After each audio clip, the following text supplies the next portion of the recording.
이사야서 21장 바벨론의 멸망에 관한 환상. 이것은 해변 광야를 두고 하신 엄한 경고의 말씀이다. 남쪽 광야에서 불어오는 회오리 바람처럼 침략자가 광야에서 쳐들어온다. 저 무서운 땅에서 몰아쳐온다. 나는 끔찍한 계시를 보았다.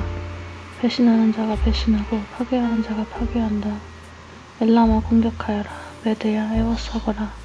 내가 바빌론의 횡포를 그치게 하고 억압받는 사람들의 탄식 소리를 그치게 하겠다. 그러자 나는 허리가 끊어지는 것처럼 아팠다. 아기를 낳는 산모의 고통이 이런 것일까? 온몸이 견딜 수 없이 아팠다. 그 말씀을 듣고 귀가 멀었으며 그 광경을 보고 눈이 멀었다. 나의 마음은 갈피를 잡지 못하고 공포에 질려 떨었다. 내가 그처럼 보고 싶어한 희망찬 새벽빛은 도리어 나를 무서워 떨게 하였다. 내가 보니 사람들이 잔치상을 차려놓고 병석을 깔고 앉아서 먹고 마신다. 갑자기 누가 명령한다. 너희 지휘관들아 일어나거라. 방패를 들어라. 주님께서 나에게 이렇게 말씀하셨다.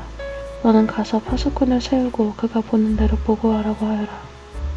기마병과 함께 오는 병거를 보거나 나귀나 낙타를 탄 사람이 나타나면 주의하여 살펴보라고 하여라. 파수꾼이 외친다. 지휘관님, 제가 온종일 망대 위에 서 있었습니다. 밤새 경계구역을 계속 지키고 있었습니다. 그런데 갑자기 병거가 몰려오고 기마병이 무리를 지어온다. 누가 소리친다.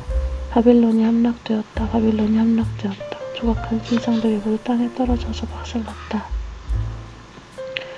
짓밟히던 나의 결의여, 타작마당에서 으깨지던 나의 동포여, 이스라엘의 하나님 만군의 주님께서 나에게 말씀하신 것을 이렇게 내가 그대들에게 전한다. 에돔에 대한 경고. 이것은 두마를 두고 하신 엄한 경고의 말씀이다. 세일에서 누가 나를 부른다. 파수꾼의 밤이 얼마나 지났느냐. 파수꾼아 날이 새려면 얼마나 더 남았느냐. 파수꾼이 대답한다. 아침이 곧 온다. 그러나 또다시 밤이 온다. 묻고 싶거든 물어보아라. 다시 와서 물어보아라. 아라비아에 대한 경고. 이것은 아라비아를 두고 하신 엄한 경고의 말씀이다. 드단 사람들아, 아라비아의 메마른 덤불 속에서 밤을 지새우는 드단의 행상들아, 목마른 피난민들에게 마실 물을 주어라. 대마 땅에 사는 사람들아, 아라비아의 피난민들에게 먹거리를 가져다 주어라. 그들은 칼을 피하여 도망다니는 사람들이다. 칼이 그들을 치려하고 화살이 그들을 꿰뚫으려 하고 전쟁이 그들의 목숨을 노림으로 도망다니는 신세가 되었다. 주님께서 나에게 이렇게 말씀하셨다. 1년 기한으로 머슴살이를 하게 된 머슴이 날수를 세듯이 이제 내가 1년을 센다. 1년 만에 게달의 모든 허세가 사라질 것이다. 게달의 자손 가운데서 활 쏘는 용사들이 얼마 남는다고 하여도 그 수는 매우 적을 것이다. 주 이스라엘의 하나님께서 이렇게 말씀하셨다. 이사야서 22장 예루살렘에 대한 경고. 이것은 항상 골짜기를 두고 하신 엄한 경고의 말씀이다. 너희가 무슨 병을 당하였기에 모두 지붕에 올라가 있느냐. 폭동으로 가득 찬 성읍, 시끄러움과 소동으로 가득 찬 도성아. 이번 전쟁에 죽은 사람들은 칼을 맞아 죽은 것도 아니고 싸우다 죽은 것도 아니다. 너희 지도자들은 다 도망치기 바빴고 활도 한번 쏘아보지 못하고 사로잡혔다. 사로잡힌 너희들도 아직 적군이 멀리 있는데 질에 겁을 먹고 도망가다 붙잡혀서 포로가 되었다. 그러므로 내가 통곡한다. 다들 비켜라. 혼자서 통곡할 터이니 나를 내버려 두어라. 내 딸, 내 백성이 망하였다. 나를 위로하려고 애쓰지 말아라. 주 만군의 하나님께서 친히 환상 골짜기에 혼란과 학대와 소란을 일으키시는 날을 이르게 하셨다. 성벽이 열리고 살려달라고 하고 성치는 소리가 산에까지 사무쳤다. 엘람 군대는 화살통을 메고 왔고 기마대와 병거대가 그들과 함께 왔으며 기르 군대는 방패를 들고 왔다. 너의 기름진 골짜기들은 병거부대의 주둔지가 되었고 예루살렘 성문 앞 광장은 기마부대의 주둔지가 되었다. 유다의 방어선이 뚫렸다. 그때 너희는 수풀궁에 있는 무기를 꺼내어오고 다윗성에 뚫린 것이 많은 것을 보았고 아랫못에는 물을 저장하였다. 예루살렘에 있는 집의 수를 세어보고는 더러는 허물어다가 뚫린 성벽을 막았다. 또한 옛 모세부를 데리고 도성벽 사이 저수지를 만들기도 하였다. 그러나 너희는 일이 이렇게 되도록 하신 분을 의지하지 않고 칼이 그어줄 수 있어. 기다려. 오. 이 일을 예전부터 계획하신 분에게는 관심도 없었다. 그날에 주 만군의 하나님께서 너희에게 통곡하고 슬피 울라고 하셨다. 머리털을 밀고 상복을 몸에 두르라고 하셨다. 근데 너희가 어떻게 하였느냐? 너희는 오히려 흥청망청 소를 잡고 양을 잡고 고기를 먹고 포도주를 마시며 내일 죽을 것이니 오늘은 먹고 마시자 하였다. 그래서 만군의 주님께서 나의 귀에 대고 말씀하셨다. 이 죄는 너희가 죽기까지 용서받지 못한다. 주 만군의 하나님께서 이렇게 말씀하셨다.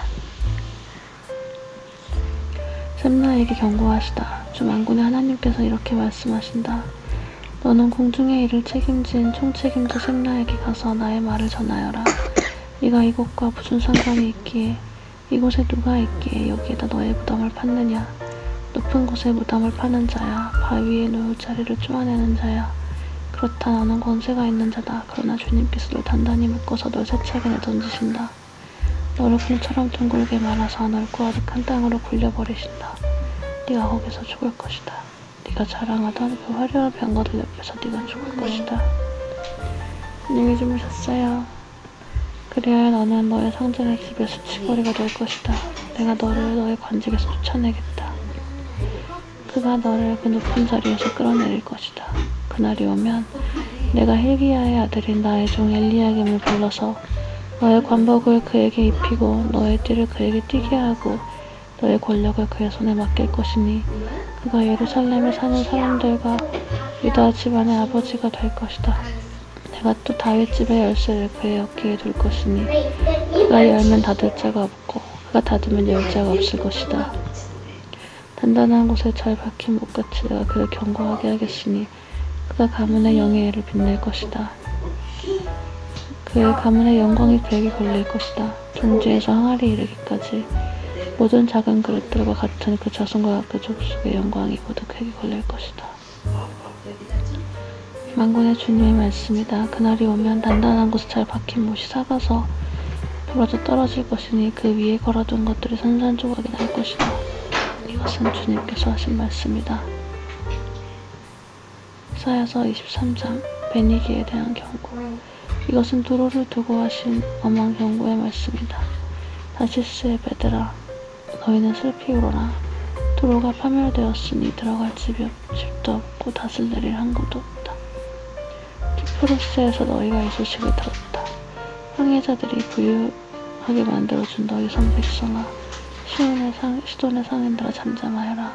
시올의 곡식 곧 나일의 수확을 배로 실어들였으니 두로는 곧 문나라의 시장이 되었다. 그러나 너 시도나, 너 바다 요새야, 네가 수치를 당하였다. 너의 어머니인 바다가 너를 버리고 이렇게 말한다.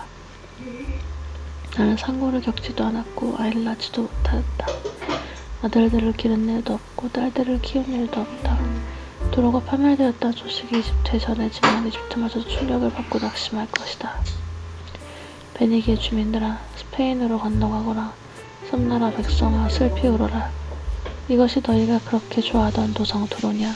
그토록 오랜 역사를 가지고 저 먼 곳에까지 가서 식민지를 세우던 도성이냐? 빛나는 왕관을 쓰고 있던 두로. 그 상인들은 귀족들이요, 그 구역상들은 세상에 우러러보던 사람들이었는데 두로를 두고 누가 이런 일을 계획하였겠느냐? 그 일을 계획하신 분은 만군의 주님이시다. 온갖 영화를 누리며 으스대던 교만한 자들을 비천하게 만드시고 이 세상에서 유명하다는 자들을 보잘것없이 만드시려고 이런 계획을 세우셨다. 스페인의 딸아, 너의 땅으로 돌아가서 땅이나 갈아라. 이제 너에게는 항구가 없다. 주님께서 바다 위에 팔을 펴셔서 왕국들을 뒤흔드시고 베니기의 요새들을 허물라고 명령하셨다. 그래서 주님께서 이렇게 말씀하신다. 처녀 딸 시도나, 너는 망했다. 네가 다시 누출되지 못할 것이다. 일어나서 키프로스로 건너가 보아라. 그러나 거기에서도 네가 평안하지 못할 것이다. 바빌로니아 사람의 땅을 보아라. 없어졌다. 아시리아 사람이 그곳을 들짐승이 사는 곳으로 만들었다. 그들이 도성 바깥에 일관덕을 쌓고 성을 공격하여 궁전을 헐어 황폐하게 하였다. 다시스의 베드라, 너희는 슬피 울어라. 너희의 요새가 파괴되었다. 그날이 오면 한 왕의 수명과 같은지 10년간은 도로가 잊혀지겠으나 70년이 지난 뒤에는 도로가 청려의 노래에 나오는 주인공처럼 될 것이다. 망각 속으로 사라졌던 너 가련한 청려야 수금을 들고 성읍을 두루다니며 감미롭게 수금을 타고 노래나 실컷 불러라. 남자들마다 네 노랫소리를 듣고 다시 너를 기억하여 모여들게 하여라. 70년이 지나가면 주님께서 도로를 돌고 와주셔서 옛날처럼 다시 해상무역을 하게 하실 것이다. 그때 도로는 다시 제 몸을 팔아서 땅 위에 있는 세상의 모든 나라의 돈을 끌어들일 것이다. 그러나 도로가 장사를 해서 벌어들인 소득은 주님의 몫이 될 것이다. 도로가 제 몫으로 간직하거나 쌓아두지 못할 것이다. 주님을 섬기며 사는 사람들이 도로가 벌어놓은 것으로 배불리 먹을 양식과 좋은 옷감을 살 것이다.